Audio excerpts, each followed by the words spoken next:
How many of you would say that customers have gotten harder to please these days than they were a few years ago?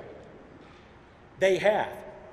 People expect a lot more these days than they did just a short period of time ago. And there are two reasons for this. One of them is technology. It has changed the way everybody does business. Here's how quickly it has changed. In 1977, I was 14 years old. One day, we got a knock at the door. It was one of my buddies from the neighborhood. He said, "Hey, Glenn, let's go walk down to the record store. There's this really cool new band with this really rockin' song, and I want to get the album." So my buddy and I walked about a half mile to the record store. The store was sold out of the album, so we ordered it. Walked back a week later, got his album, came back to my parents' house, and for an entire Saturday afternoon, we played the same song on the record player over and over again.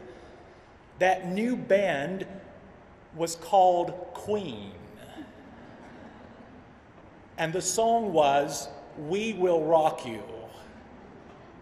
We sat there and clapped and stomped our feet until we drove my parents to the brink of insanity. And each time the song was over, you had to go pick up the needle and put it right back in the right place to listen to it again. Fast forward 3 years. It's now 1980. I'm 17 years old, and I can remember like it was yesterday.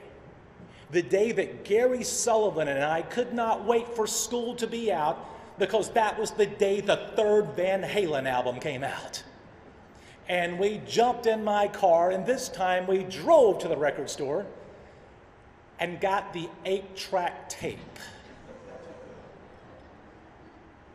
Erica looks a little confused.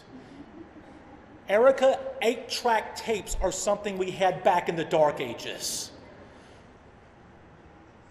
Gary and I drove around for hours listening to a song called "And the Cradle Will Rock." And each time the song was over, you had to fast forward the 8-track tape to get through the next 4 songs to get back to the song you want to listen to. But today, all you have to do to get your favorite song is pull out your smartphone, hit one button, and it instantly downloads. People have gotten spoiled. Thanks to technology, we expect everything to be delivered to us with no effort on our part. And this is not limited to small ticket items. It even applies to the biggest decisions you'll make in your life. For example, if you bought a house last year, according to the National Association of Realtors, there is an 82% chance you found that house on the internet. And you took a virtual tour online before you ever got in your car and went to physically see it. I bought a house last year for the first time in 24 years. I was speaking in Appleton, Wisconsin, and when I left the speaking engagement, my wife called me and she said, "Honey, I found the perfect house." She emailed the link to my cell phone, and while I was standing in line to get lunch at a Subway, I saw it for the first time.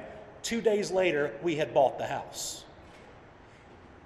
If you don't happen to have a wife or a husband, you can find one of those on the internet as well.